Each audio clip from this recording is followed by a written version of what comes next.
উচ্চ মাধ্যমিক 2026 চতুর্থ সেমিস্টারের সংস্কৃত বিষয়ের যে প্রশ্নপত্র তোমাদের হয়েছে, তো সেই বিষয়ে আলোচনা করব। তোমাদের যে 2 নম্বরের প্রশ্নগুলো রয়েছে সেগুলোর উত্তর বলবো এবং পুরো প্রশ্ন কেমন হয়েছে সব কিছুই আলোচনা করব, তাই প্রথম থেকে শেষ পর্যন্ত দেখো।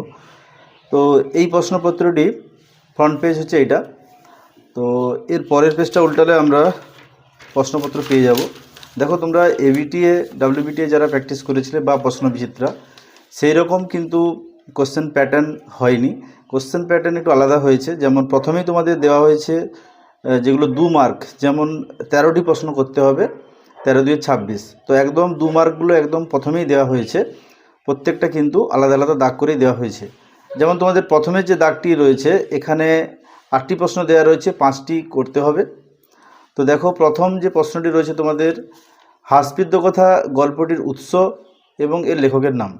তো এটার জন্য 1 নম্বর, এটার জন্য 1 নম্বর।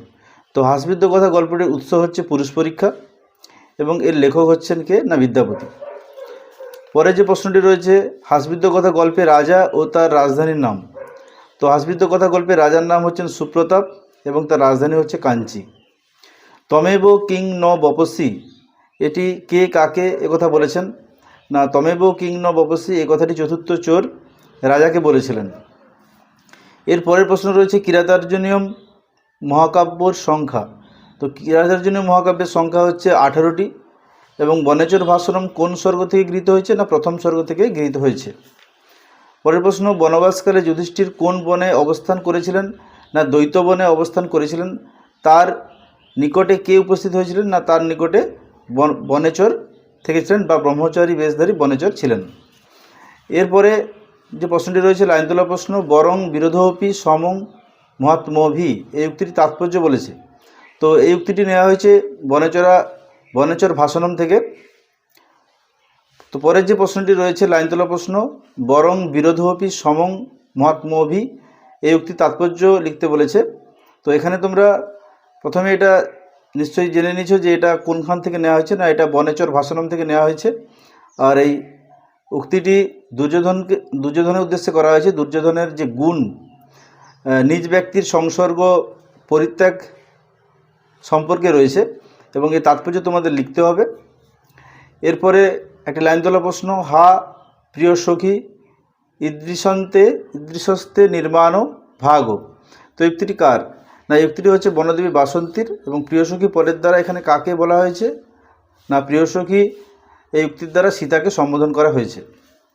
এরপরে স্নানের জন্য বাল্মীকি কোন নদীতে গিয়েছিলেন না, স্নানের জন্য বাল্মীকি তমসা নদীতে গিয়েছিলেন এবং সেখানে তিনি কি দেখেছিলেন না, সেখানে গাছের ডালে ক্রঞ্চ এবং ক্রঞ্চি দুটি পাখিকে একটা ব্যাধ তীর নিক্ষেপ করে ক্রঞ্চ পাখিটিকে তিনি তীরবিদ্ধ করেছিলেন এবং সেখানে একটি তিনি শ্লোক বলেছিলেন, মা নিষাদ প্রতিষ্ঠান তমগম শাশ্বতী সমা।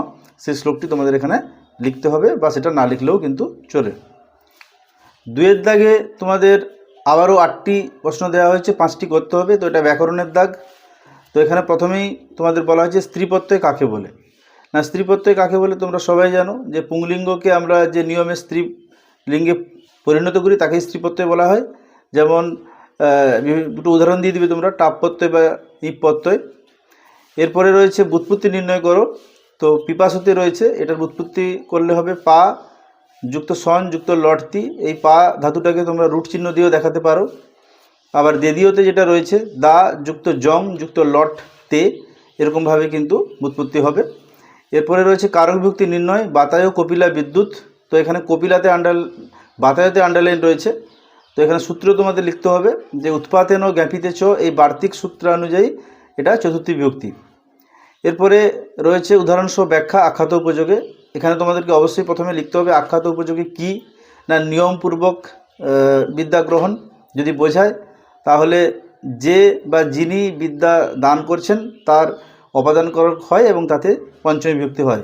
দিয়ে তোমরা একটা এখানে উদাহরণ দিবে, যেমন শিষ্য উপাধ্যায়াত শাস্ত্র মধিতে আন্ডারলাইন দিবে উপাধ্যায়াত। এরপরে যস্যচ ভাবেন ভাব লক্ষণম, এখানে যে সূত্রটা রয়েছে কোন বিভক্তি উদাহরণ দিতে হবে না, এটা সপ্তমী বিভক্তি। আর উদাহরণ তোমরা দিবে সূর্যে উদিতে পদ্মং প্রকাশতে, আন্ডারলাইন হবে সূর্যে। এরপরে দ্বন্দ্ব সমাস কাকে বলে বলা হয়েছে। তো তোমরা দ্বন্দ্ব সমাস কাকে বলে লিখবে যে সমাসে উভয় পদের অর্থ প্রধান হয় তাকে দ্বন্দ্ব সমাস বলে, বা তোমরা সংস্কৃত সংজ্ঞাটাও লিখতে পারো, উভয় পদার্থ প্রধান ও দ্বন্দ্ব। আর একটা উদাহরণ তোমরা দিয়ে দিবে দম্পতি, তার তোমরা ব্যাসবাক্যও করতে পারো যায়াচ প্রতিষ্ঠ দম্পতি।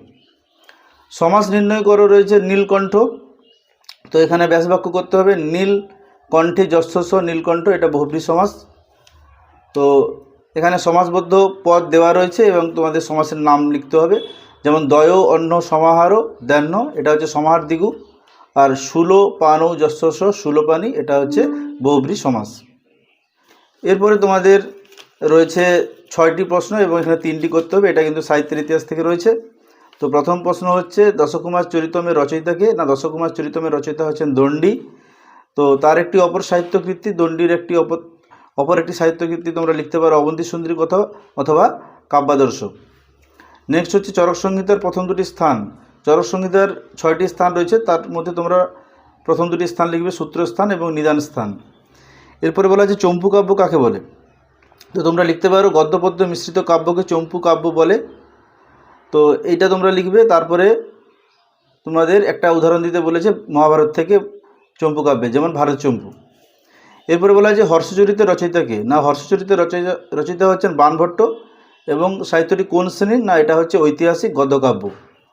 সিদ্ধেশ্বর চট্টোপাধ্যায় বিরচিত দুটি নাটকের নাম বলা হয়েছে, তো এখানে তোমরা লিখতে পারো অথ কিম বা নানা বিতাড়নম।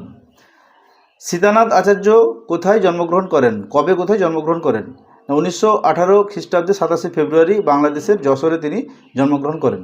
তো এই ছিল তোমাদের টোটাল যে 2 নম্বরের যে প্রশ্নগুলো, 13টি, 13 2 26, তো 26 নম্বরের প্রশ্নের উত্তর বলে দিলাম। এরপরে কিন্তু তোমাদের এখানে সাহিত্যের ইতিহাসে 4 নম্বরে একটা করতে হবে। তো আমি যে সাজেশন দিয়েছিলাম তার মধ্যে দেখো সুশ্রুত সংহিতা পড়ে গেছে এবং শ্রীজীব ন্যায়তীর্থ দুটোই কিন্তু পড়ে গেছে, একটা লিখতে হবে। এরপরেও কিন্তু তোমাদের লং প্রশ্ন রয়েছে গ বিভাগে, এখানে তোমাদের 2টি করতে হবে 5 নম্বর করে, তো এটা তোমাদের টেক্সট থেকে রয়েছে। তো প্রথম যে প্রশ্নটা রয়েছে স্বর্ণবীজ বপনে কেউ রাজি হয়নি কেন, এটা তোমাদের অবশ্যই কমন প্রশ্ন, তোমরা এটা নিশ্চয়ই লিখেছো। হিতং মনোহর যে দুর্লভং বচ, এটাও কিন্তু কমন প্রশ্ন ছিল। তারপরে আত্রেয়ী বনদেবতার সংবাদ থেকে নামকরণের সার্থকতা, এটিও কমন ছিল। তারপরে আত্রেয়ী অগস্ত্য আশ্রমে যাওয়ার কারণ, এটাও কিন্তু বলেছিলাম। তো প্রশ্ন কিন্তু খুবই সহজ হয়েছে এবং আশা করছি তোমরা সমস্ত প্রশ্নের উত্তর দিতে পেরেছো। যদি তোমাদের কোনো ব্যাকরণের সমস্যা হয় তাহলে সেটা বুঝে নিতে হবে, তোমাদের প্র্যাকটিসে কম ছিল তার জন্যই, নাহলে কিন্তু ওভারঅল যদি দেখা যায় প্রশ্নপত্র খুবই সহজ হয়েছে। তো আলোচনা এই পর্যন্তই।